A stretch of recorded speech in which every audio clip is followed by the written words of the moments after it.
in just a minute. Ready to go. Hey, Mark. Right now, Okay. Hey, good morning, everybody. Hi, good to see you back. So, of course, our platform WebEx has decided to do a makeover, very fancy new makeover. So we're launching into it. We're going to have some fun. So we've got Mark Benz to present his venture, his new company from Canada. Very exciting co-location type, I believe, of AI that you're working with. Company. Data centers. And data centers are, if you ask me, the place to be for growth in the next 5 to 10 years. Take it away, Mark. All right, I just need to be able to share my screen, which you guys should be able to let me do so I can show the presentation and we can get rocking. All righty. You need to make me a presenter.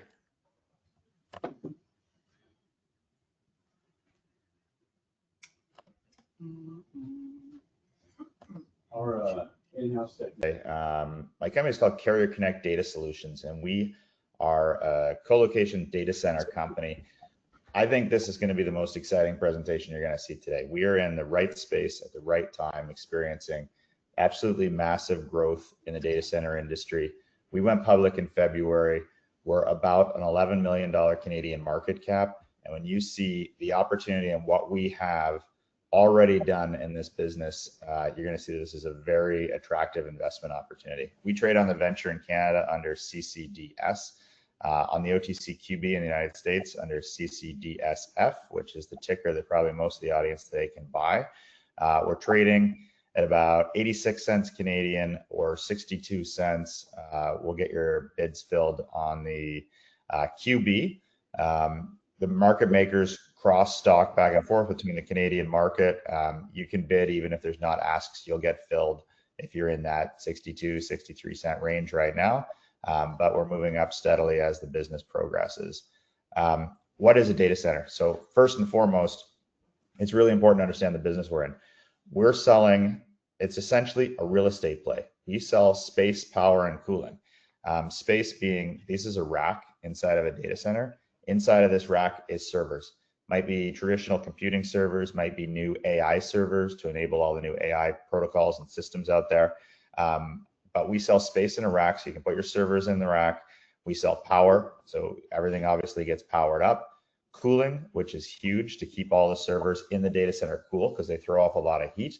We connect your servers to the internet with fiber optic connectivity, and we run a whole bunch of power backup systems so the power never goes off. So even if the hydro to the building goes down, our battery systems kick in and keep your servers running. And then behind our battery systems, we have diesel generators. They can run for days and weeks. Even if there was, say a natural disaster and there was no power to the building, your servers would stay online and stay running.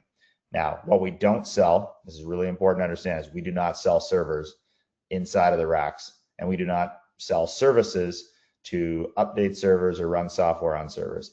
This is an IT company or any sort of software company comes and puts their equipment inside of our racks, and we provide them with the infrastructure to run them. So we're a data center, it's called co-location.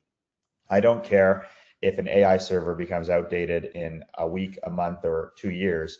That's not our business. The company itself will come and pull their server out, put a new one in, and update them. We're providing the infrastructure that runs the internet and runs AI systems.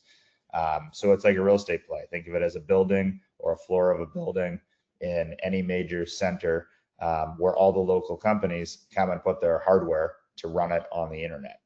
Gotta go the other way. All right. So what's going on in data center growth? It's exploding. The need for space in data centers worldwide, North America wide, Canada, US, is going through the roof because of AI primarily. If you ask ChatGPT to plan you a vacation to Ireland, it'll take 10 times as much processing power versus if you ask Google. 10 times as much processing power means literally 10 times as many servers on aggregate. 10 times as many servers means 10 times as much space in data centers. Every server that's running the internet and running software companies and running everything you do on your computer in the cloud lives in a data center, lives in somebody's data center hooked up to the internet, chewing away processing transactions. So you can imagine as compute power goes up, the need for space in data centers goes up very exponentially. This is specifically why I got into this industry, because of this growth and opportunity and the fact that it's going to be here for years and decades to come. You can Google data center growth yourself. You'll find 50 charts that look exactly like this. This is the same thing in written format. What is our company doing? We are doing essentially a roll-up play of buying small to medium-sized data centers that are currently private companies, or they may be owned by corporations, but they're not part of a data center company, primarily private industry companies. And we're buying them for private company multiples and adding them to a portfolio, a public company portfolio. The arbitrage opportunity is very, very significant. These private companies, might be doing $5 million a year in revenue, $10 million a year in revenue. They're great companies. They're profitable. Data centers, by the way, throw off typically 40% EBITDA, so 40% profit when they're 80% or more full. And by the way, data centers are almost always full, as we mentioned, because there's massive demand. People are buying space in data centers or renting space a year before they're even built. Let that sink in. Demand in the industry is so high that people are renting space a year before it's available to get in line to have a place to put their infrastructure to run their companies and run their AI companies. That's why they're profitable. They're throwing 40% profit. By the way, data center customers never leave. They're incredibly sticky. They don't want the risk of their servers going offline or downtime or issues for their customers. So they put them in the data centers and they keep them there for years. But there's these private corporations, great businesses, but they're owned by 5 entrepreneurs, and maybe it's 8 guys, and they have a great business. They have a paycheck, but they don't have any liquidity. They don't have any way to cash out and make a few $1,000,000 and retire. That's where we come along. The big data center companies will never buy their small data centers. They're busy building $100 million facilities. They're $10 billion companies. We can come along and buy these data centers for 2 to 3 times revenue. And then immediately, as we add them to our public portfolio, a public data center company, and there's lots of them, they're usually much bigger, get a multiple of 10 times revenue. So if we buy a company for $1 million, if we buy a company for $3 million, let's say a $1 million revenue company, we buy for $3 million, which is 3x revenue.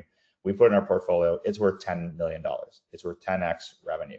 So that's what we're looking for, primarily North America, but internationally. Private companies, good businesses, profitable, standalone. We buy them as they are. There's no need to change them or do anything to them. They have sales teams, management teams, etc. Put them in a portfolio and get a very significant re-rate on the valuation. One other kind is we can buy non-core assets from corporations. And what is a non-core asset? So think of a tech company, like a software company that owns a data center, but they're not a data center company, and they don't either need to or want to own the data center. We can buy from these corporations, again, for good prices and get it re-rated. So that's the thesis, and I'll tell you how it's going, which is extremely well. We bought our first data center in Vancouver in February. It's at 200 Burrard Street. It was called Carrier Connect Systems, and that's how our public company came to exist, Carrier Connect Data Solutions. That was our first asset. It's right in downtown Vancouver. It's a small urban center, but it was perfect for the first transaction because I didn't even need to raise any money to buy it. I owned personally the capital pool company that I created to look for business opportunities. With my capital pool company, we bought this data center, took it public, and ended up with Carrier Connect Data Solutions. It has about 50 racks, and it's about 1/4 of a megawatt.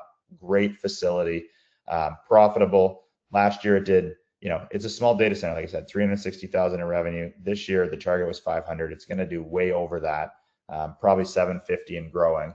And the reason we're growing so quickly is we're actually putting AI companies that didn't used to exist into the racks, and they'll pay 2 and 3 times for space what traditional compute companies will. So we got the first data center and we were off and running. Then we bought a second data center in Australia. This is a phenomenal facility. It's 2 megawatts of power, 220 racks of space.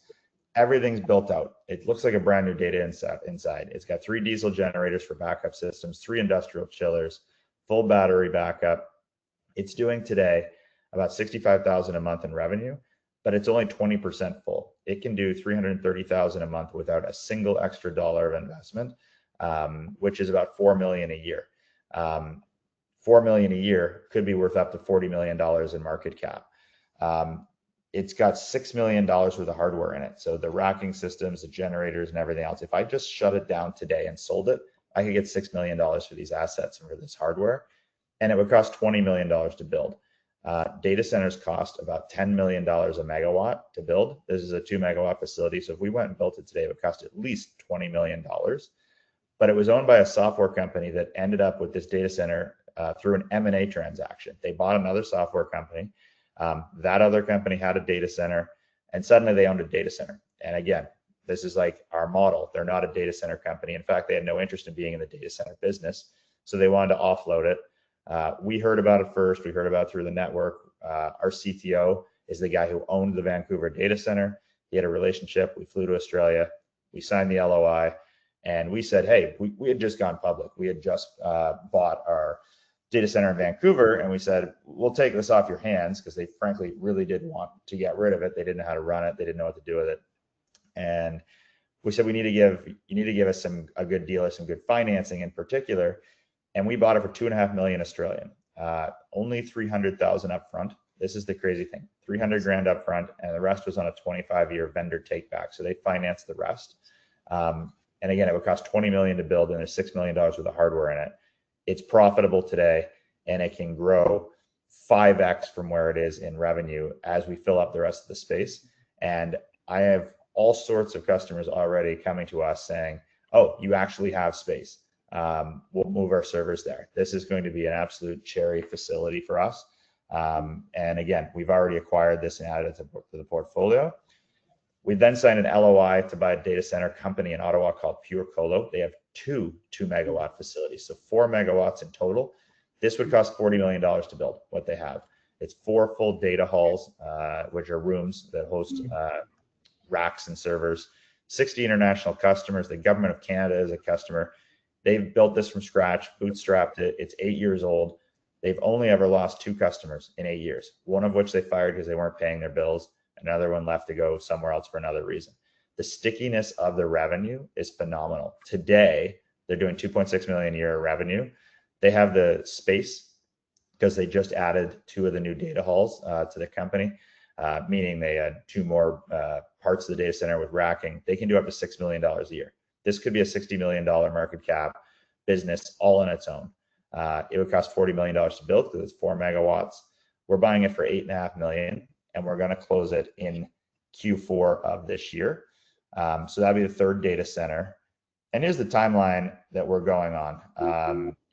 We went public in February, listed as CCDS on the TSX Venture. Again, in the US, it's CCDSF.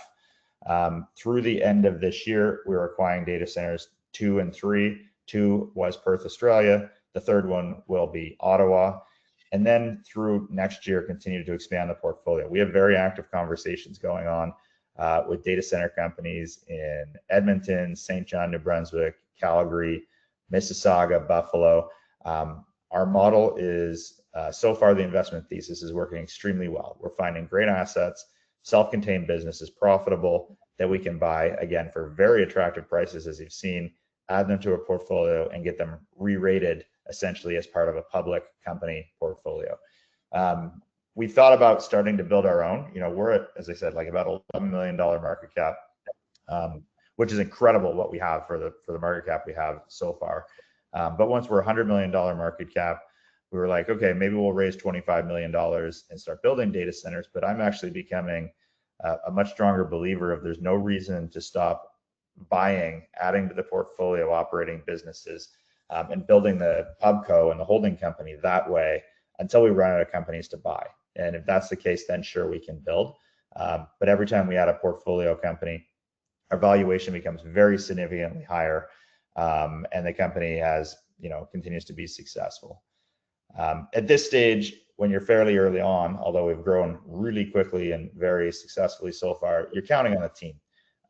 My background has been a public company CEO most of my career. I'm a tech guy right from the start. I have a computer science degree, then a business MBA, and then started getting involved in public tech companies. My last company Started with 2 people, started with a 3-cent stock, started with a $3 million market cap, and I built it to a $1 billion market cap company over the course of 6 years. While doing that, raised more than $50 million as a public CEO just with that company. I've been the CEO of 3 different public companies. The first one, we hit a $1 billion market cap. The second one was actually a capital pool company I created and bought a cybersecurity company that's now $125 million market cap within 2 years. And my third one is this company. Started out as my CPC, bought the data center business, and we're going to grow this very significantly. I retired for about 2 years and realized I need something to sink my teeth into for the next 3 to 5 years. And this is it.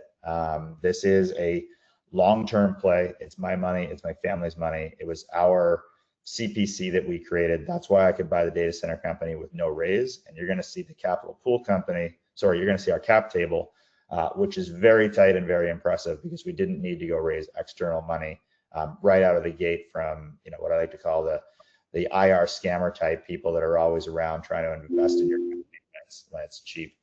Our CTO is John Arnett. He owned the data center at 200 Burrard in Vancouver that we bought. Serial tech entrepreneur, once an Entrepreneur of the Year award. He's forgotten more about data centers than I'll probably ever know. He was a perfect guy when I said to him, okay, let's merge these companies, but we want to go buy a whole bunch and build, a company in the many hundreds of millions to $1 billion market cap. Do you want to do it with me? And he said, absolutely. So John, we're partners in this business. He's my CTO, incredible guy at the helm. So we have the tech side covered. We have the business side covered. And then we have 2 guys on our board that have a ton of public company experience. Mitch Demeter, he runs a company currently that's public called SPETZ, SPTZ. He worked for me at Big Digital Assets. He was eventually on our board and sits on multiple public company boards. And then there's Peter Smirniadis, who runs Victory Square Technologies, an incubator in Vancouver for early stage tech companies. These guys have great networks and are a very valuable asset to us. And then I have probably the best capital markets advisor in the market, a guy named Dan Barnholden. He worked for multiple different investment banks.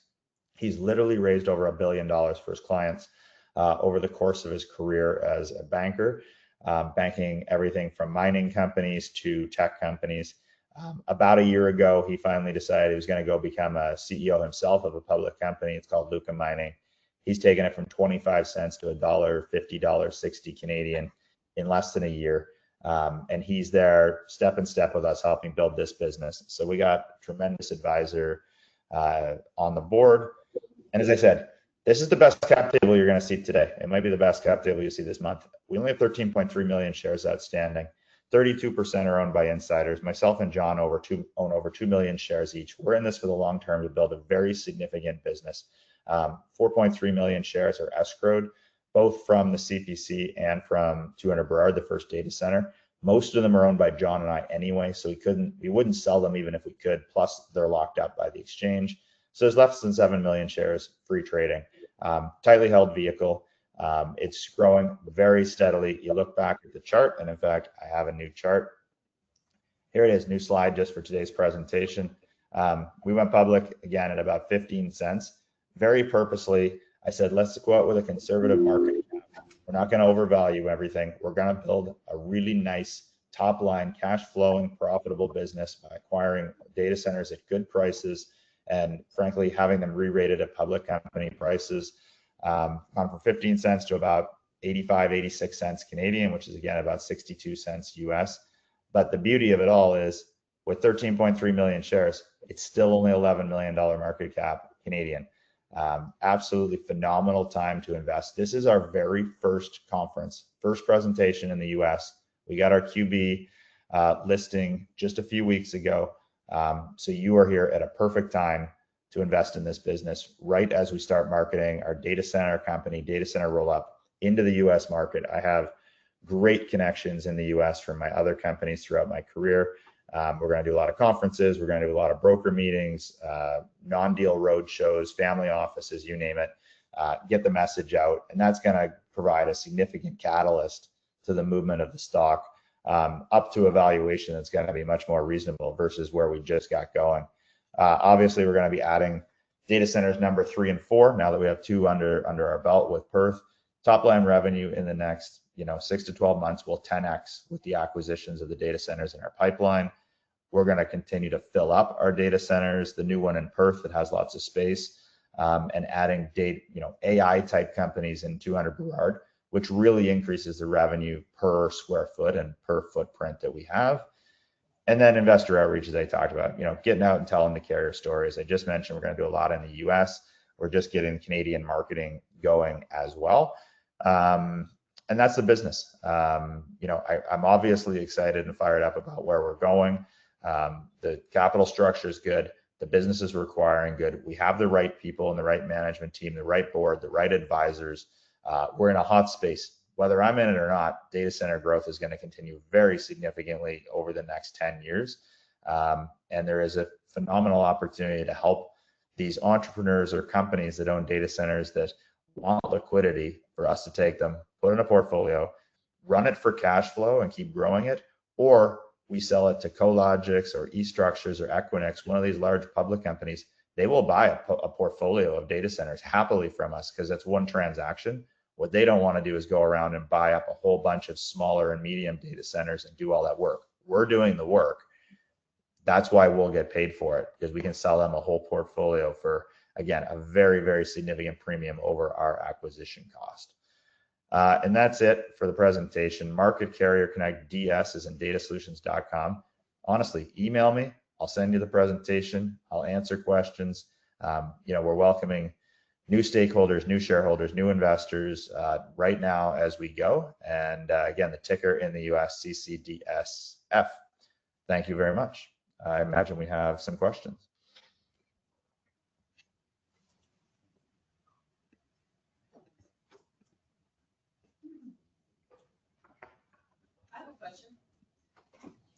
They can't see us, I don't think.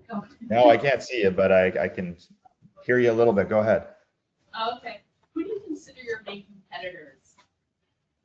Yeah, that's a great question. So in the roll-up play, we don't have one that I'm aware of. I mean, the other data center companies, most of them are, many billion-dollar companies that have a portfolio of data centers, like a Cologix or an eStructures, and they're building very large facilities. So they're not trying to buy the companies that I'm trying to buy, so they're not competing at that level. We're the only public roll-up play or private roll-up play that I'm aware of. I think there'll be more as we prove this model and show how valuable it is. So we're early movers, just like, when I got into crypto in 2017, we were very, very, very early movers. And, as I say, if you're going to be on the bleeding edge, you have challenges, but you usually get, rewarded for it financially. In terms of the data centers themselves, it's really companies like Cologix, eStructures, Equinix. So if I buy one data center in Ottawa, the other company in town, for example, that's selling data center services is probably a Cologix. Now, it's not concerning to me from a competitive point of view because I'm buying an already existing operating business that's cash flow positive and has its own customer base. And remember, the stickiness of customers in data centers is very significant. No one pulls all their gear out of one data center to move across the street to another one, even if the price was a bit better, which it's not. The bigger companies charge more because they don't want the risk of downtime and being offline. So there is obviously competitors in the space, but there is none yet in the roll-up play that we're running. Thank you. I have a question. Yeah. You mentioned that a lot of the companies that are taking space in your data centers are AI companies. A lot of the titans right now, like Facebook, are lowering their investments in AI and whatnot. And some people are saying there might be a bubble. And you didn't really mention what other types of companies there are. Is the population diverse enough to survive if that were to be a bubble and it bursted? Yeah, great question. Absolutely. So in our data centers, AI type of companies are probably only currently 2 or 3% of revenue. Most are traditional compute companies. We're in British Columbia. We have, like mid-sized construction companies, small software companies. We have lots of managed service companies in our data centers, which are, 5-person companies that are small IT teams that manage IT for a wide range of tech customers and small businesses. And they'll come in and, you know, buy 5 racks worth of space. And as their customer base and as their business grows, they actually have to then put more servers in our data centers to service their customers. So some of our customers are, you know, essentially middlemen that also act as sales agents, because when their business grows, so does ours. But AI is quite new, as you know. It is driving growth. We are taking in some AI customers, but today primarily the mix is, you know, traditional compute, traditional Dell Blade servers and things, and not new AI servers. So you know, we're in a great spot. We're not investing or building a $100 million facility to serve Facebook, or Facebook, you know, serve their customers in the AI space and then find out the bubble bursts. That won't affect us at all. Thank you. No problem. I consider myself sort of a socially conscious investor. I notice your team is all white men. Would you say that your company that we're just not seeing has more diversity in terms of gender and race? Yeah, actually, our CFO is a female, and she is a foreign person as well. So we do have a diversity. Now, we are only really a 4-person company at this point, but our head of finance and CFO is Zula, and she is female. So I'm a believer in diversity as well. So we're really the 3 main people that run the company. We're 1/3 female, and 2 of us are Canadian, and 1 of us is not. Thank you. No problem.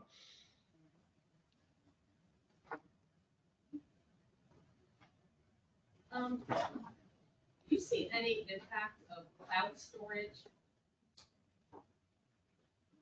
Can you say that again a little louder? Sorry. Is there any impact you see with cloud storage versus data center? Yeah. So it's an awesome question, actually. The cloud is a collection of servers that live in the data center. So Amazon sells you cloud services and cloud storage, or maybe Apple sells you cloud storage for your iPhone backup. I mean, a lot of people do stuff like that. Software companies all over the world use Amazon to run in the cloud.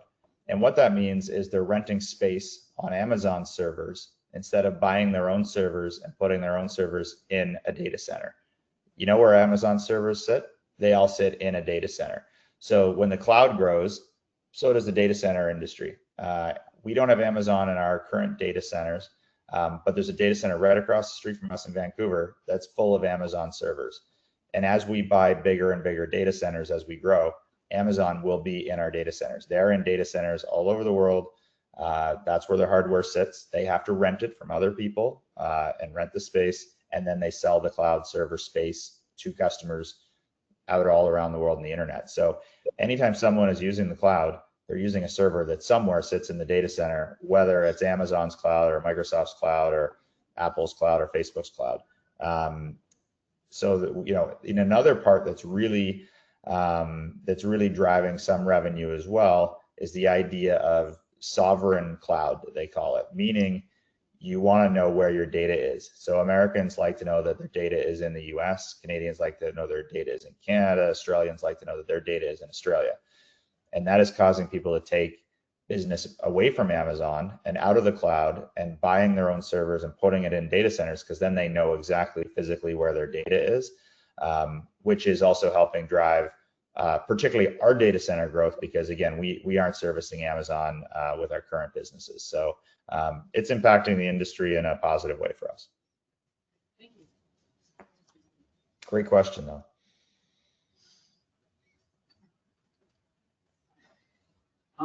Quick question, just talking on data centers, what's your, do you guys have a company approach from like the environment perspective when it comes to data centers? Like if you guys are approaching it in a unique way, like for green energy, different things? Yeah, I mean, we just bought this data center in Australia, in Perth, and we're actually investigating how to set up a solar farm, because Perth, I mean, it's essentially beside a desert, and there's tons and tons of solar heat and energy. And we would love to power our data centers using solar power and getting off the grid, off the traditional hydro grid as much as possible. So that's something as we grow, we want to do. And as we raise capital, we want to invest in, which gives us, it's good for business and it's good for business. And what I mean by that is it's lets us be green, right? And that is positive from an investment point of view, but it also lets us lower our cost of electricity, which does a couple different things. One, it either lets us increase profit, which is, we're a public company, a for-profit business. So if we don't change the price we charge our customers for space and power, we have more profit if we can produce electricity cheaper, or we can pass it on to our customers or some portion of it onto our customers for savings, which makes our data centers more attractive. The vast majority of data centers are on the public grid, government provided or government utility grids. So you can't really compete on power prices for the most part. But if we do build, particularly solar farms, we will be able to get off that grid. And it works best if you're in data centers at the edges of a city where there's a lot of space. And that's what we have in Perth, and that's what we'd like to do with more data centers in the future. So something we'd really like to get into. Awesome, thank you. I got one more. Sure. You said, quote, "This is something you'd like to sink your teeth into for the next 3 to 5 years." What happens after that? Well, that is one of two things happens after that. I mean, by then, this company, by no stretch, should easily be in the multiple hundreds of millions of dollars of market cap, right? If we execute on a plan with 10x multiple over revenue, that's going to happen quickly. So when we hit that point, either we'll be able to sell the business, the whole portfolio, the whole company to Cologix and eStructures and Equinix. I mean, these are big companies. Cologix is a $7 billion private equity owned company out of Denver. The head of sales for Canada lives like 3 blocks from me in Canada. So we have a good relationship. I've even toured their data centers. They would buy us because they're growing, they're expanding as fast as possible, but they won't go buy one-offs. They will buy a portfolio. So we could sell to those guys, one of the larger players in the space. Or we can say, hey, listen, we have a great public company, great growth, great stock price. Let's keep on this model or start building our own data centers. But at some point, it'll be a time for me to say, hey, I accomplished what I wanted to accomplish, and it's time to move on. Excuse me. So we'll see, right? I'll decide it's time for me to pass this on to a CEO who is good at the next stage of growth, which might be, $1 to $10 billion worth of revenue. I'm really good at the 0 to $100 million plus market cap, but there is people that might be the right guys to take us, or women to take us from, again, $1 billion to $10 billion of market cap at a whole different global level. That could be the time for that. And I know when it's time to put the different leadership in place. So we'll see when we get there. But, I think that'll take, give or take 3 to 5 years. And that's the plan for me. Thank you. Time for one more question. Uh-oh, I may have to come up with it. This may have been asked. I just kind of rejoined here, Mark, but in terms of your closest comps, like when we try to put a valuation on your company, who are we putting into your comp group? Yeah, so it's an empty comp group because there's nobody else doing roll up right now that I'm aware of in North America of this kind of play. I think it's unique. I think it's an amazing business thesis and investment model. The main competitors in the space that are public are dramatically bigger. I mean, the large NASDAQ data center company is Equinix, and they are somewhere around 8 billion in revenue and 80 billion market cap. So what you see is every time you look up a data center company that's public, it's 10x of their revenue as their market cap. And with just what we showed you today, that's in our very imminent pipeline, there's more than $5 million a year worth of revenue, which is a $50 million market cap valuation, which is 5x where we sit right now in terms of market cap. So as we get bigger, we'll be able to find more comps. But that'll take a little bit of time. And I'm actually really like the greenfield space we're in right now. And there's nobody else. I'm not competing to buy these assets, which lets me get them for good prices. And yeah, it allows us to be in that, hyper growth mode from a market cap and revenue point of view. That's terrific. Any final comments, Mark? I want to thank Singular Research for having me here today. I did lots of Singular Research conferences with my old company. We usually saw tremendous buying and investment on the backside of these conferences, is why I'm back with Carrier. This is the first US conference we've done. So I expect to see a really positive outcome, and I hope the people in the room and the people watching online to pick up some Carrier Connect, CCDSF, put in their portfolio, and be part of the exciting ride we're on. We'll have to have you talk to one of our analysts very soon as well. Yes, and I've done research with Singular as well, and I look forward to that. Terrific. Well, thank you, Mark. Hand for Mark Benz. Thank you very much. Thanks, guys. Appreciate it. Have a great day. Thank you. We're going to take a 2-minute break while we get reconfigured here, where we go from virtual to reality right here. So come on up with the hard drive, thumb drive. Okay. Don't let me touch it. That's a big mistake. So the camera's working anyway, so we'll just get the camera off and then use this. Hey, Well, we've got 9 more to don't go. worry, just do this. Next company, we're very excited about. We've been covering them for a little while. Sally. Yeah, Wash. You just joined. April, 6 months.